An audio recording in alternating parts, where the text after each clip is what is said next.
there is nothing like finding your niche. I mean, you might have to go through about 15 different things to find it, but once you have found it, there is a particular attachment you have to it that no one can reverse. As a matter of fact, in the words of today's guest, I want to die empty, because she plans to pour everything into this.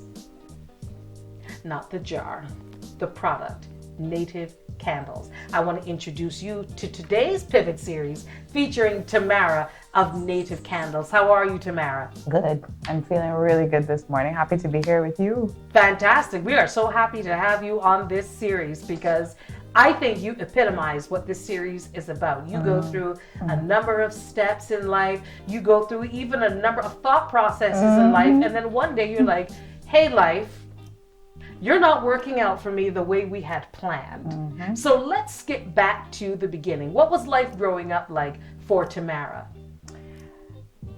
My household was very animated. First of all, there were 5 of us in the house. So it was my parents, my sister, and my grandmother. A house full of strong personalities. But we made it work. And I think the most notable thing for me, we're in summer now, so my mind goes back to summers. We didn't go to any camps, my sister and I. We didn't go to any camps or anything like that. We were home with my grandmother. And she got us involved in some of everything in the house. So if she was making some sort of cake, and at that time she was making cake from scratch. So there wasn't no blender, nothing to beat up these eggs and sugars. You got to stir this thing to this, to these sugar granules dissolve and everything. The bus excursions. If she's making, I think I learned how to cook with my grandmother. Going to Cheapside Market with her early in the morning. She used to do sauce every Saturday morning. I still eat some. Good girl.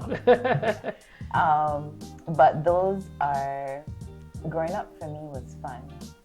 The gap that we grew up in was full of children.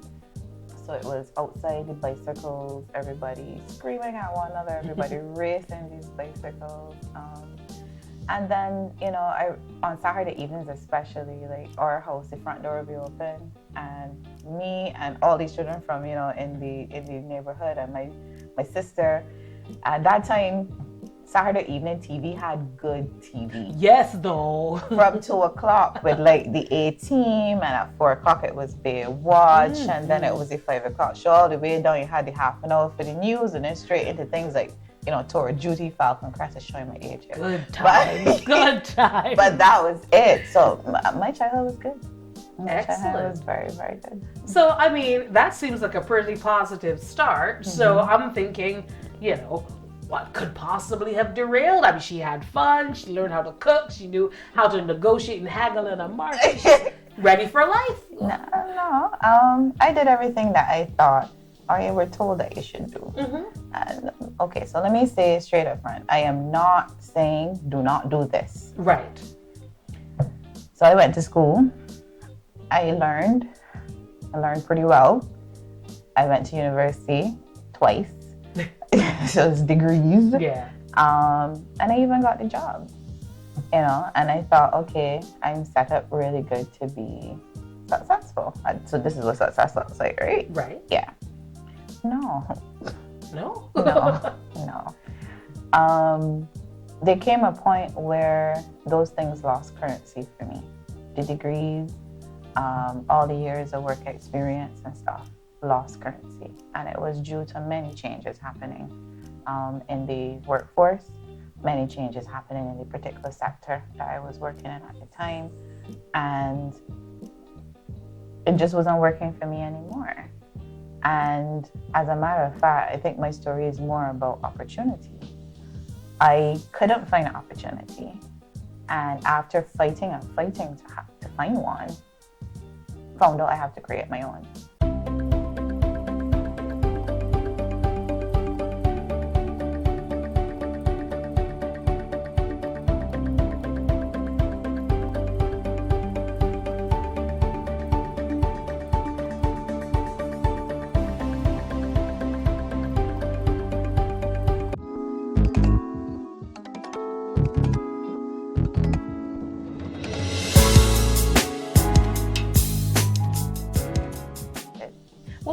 up a little bit, because truthfully, somebody out there is watching this, preparing for their next semester and saying to themselves, what does she mean her degrees lost currency? I'm knee deep into this now and I have a plan. What does she mean this could lose currency? First of all, stay in school. I personally, I think I had the cart before the horse in my mind. I can only speak for me. But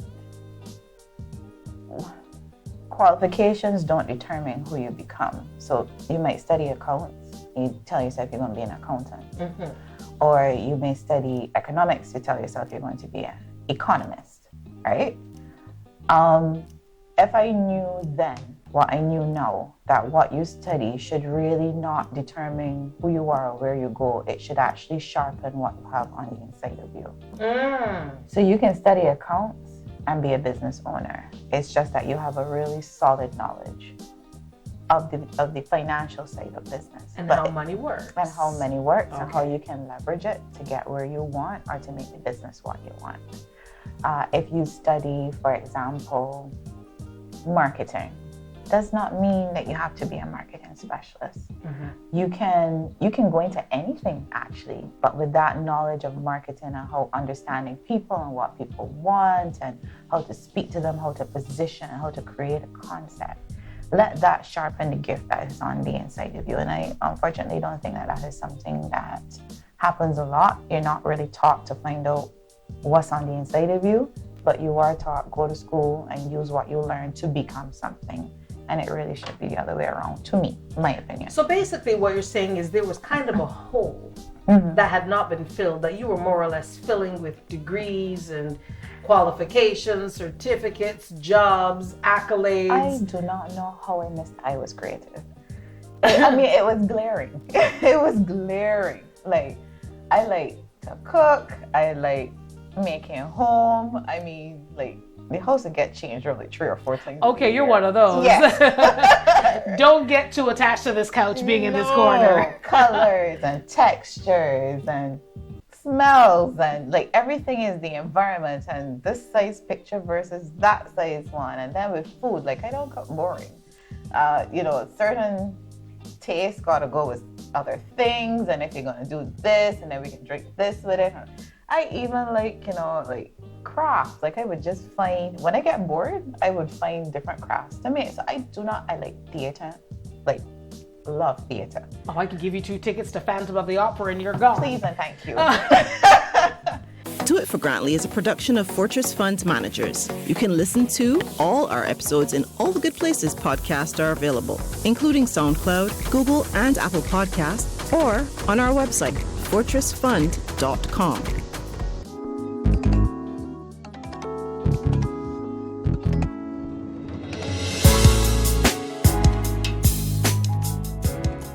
I like theater. I like music.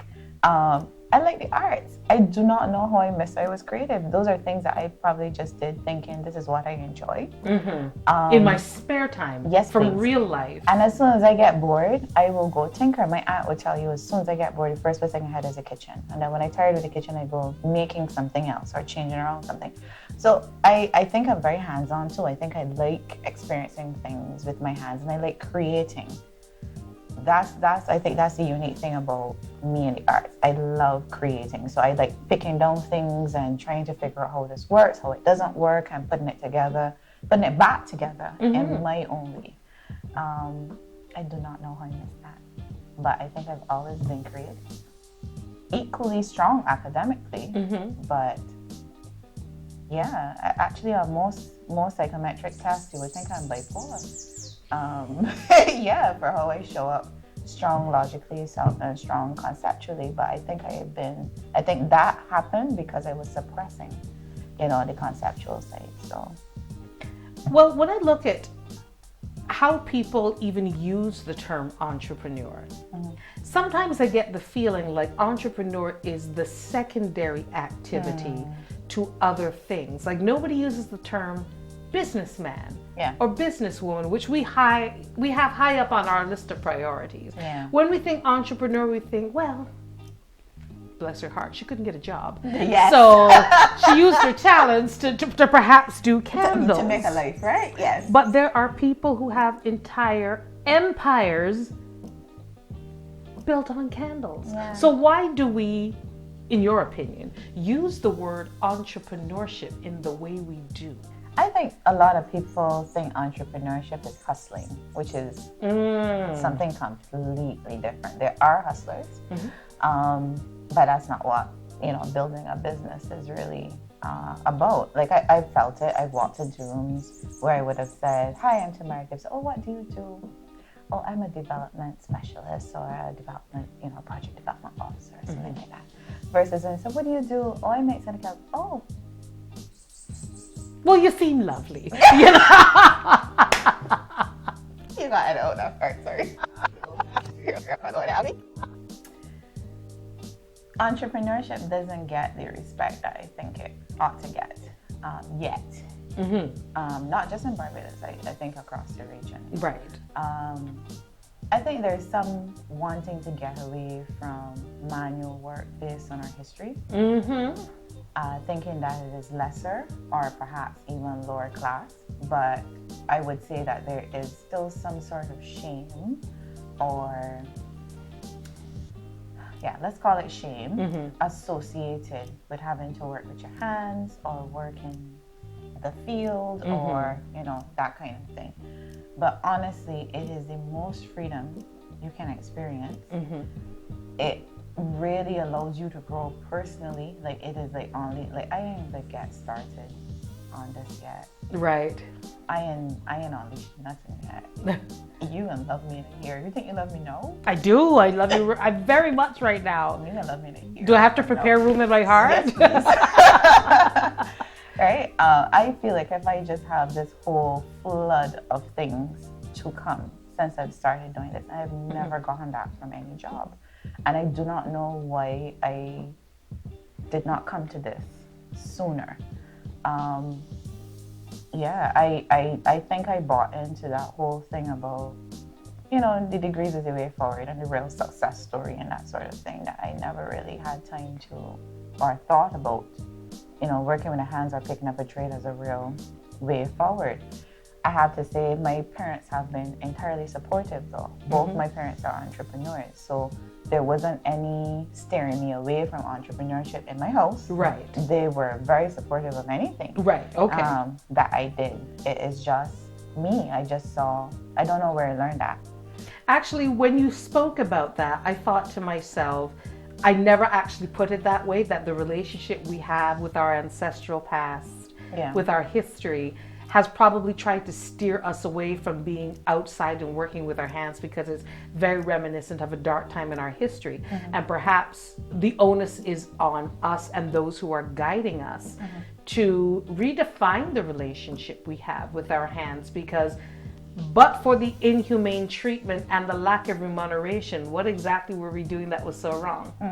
We were building industry. We built an island. We built an empire. There's so many hawkers that sent their kids to college. And if you can do that from a trade, what if the child had come back and taken that business to the second generation, the second level, and it became like a mini mart?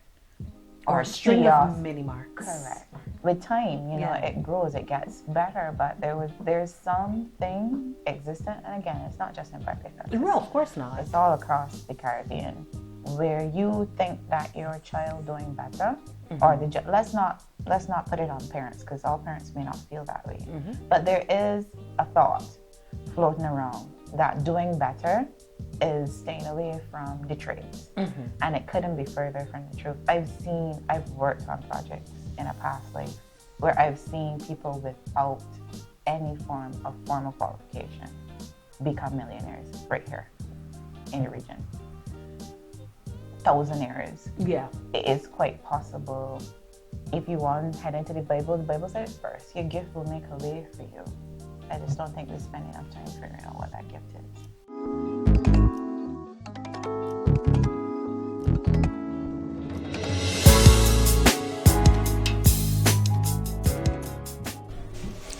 Tamara, from Native Candles has invited me back to her kitchen where she cooks it up where the candles are concerned. And she asked me, what fragrances best represent me? Well, I knew right off the bat, pink grapefruit would have to be at the center of that. And then she recommended some oranges and some lemons and limes and all kinds of citrusy goodness, and I'm sure a few secrets she will not divulge. Not mad at her. But she whipped me up what she believed best represented my fragrance. And when I smelled it, whew, this is going to be some good stuff. So, ladies and gentlemen, pivoters all, you're going to witness Gaynelle's groove today. That's right. Ask for it by name, because when you burn it, I'll be with you all the time. Take that, Coco Chanel. So I'm going to give you this. Okay. And you go, just pour it in. Just get it. That's good. Ooh, you're natural. Like you said, it's almost like cooking. Right? And just give it a stir. All right. I'm more like a right-handed stirrer. And that's to make sure that the fragrance is going to be evenly distributed. It's chemistry, so you want all the molecules to properly bind to one another. So you have to stir it while it's in its liquid form to make sure. Okay. That is balanced. That's good. Good, because I did it counterclockwise and clockwise because it must be balanced. And you go ahead and pour into your jar. Ooh, here we go. Oh my goodness. It smells good. Drop. You know what that is? That's the end of the candle that you don't want to admit is gone, but it's gone. But I'm giving you every last drop. Like one more. To center it allows you to put the wick in. And keep it centered. Okay. While the wax is drying. Let's make sure no water gets in Actually, you can see little bits there because I did not have a clean pour. Pivoters, I cannot thank you enough for the support you have given not only the series, but especially our entrepreneurs and business women. But I have seen the reaction to Native Candles, and you know what? Y'all reacted exactly the way I did. You must have them. You must have them in abundance. So follow Tamara on Instagram, Native Candles. You cannot miss it. You can practically smell it through the screen, and make yourself a part of the candle community, because that's what we want. This community to grow and to be a big part of what's happening in our homes, in the Caribbean, in our lives. Until the next series, thank you so much for watching.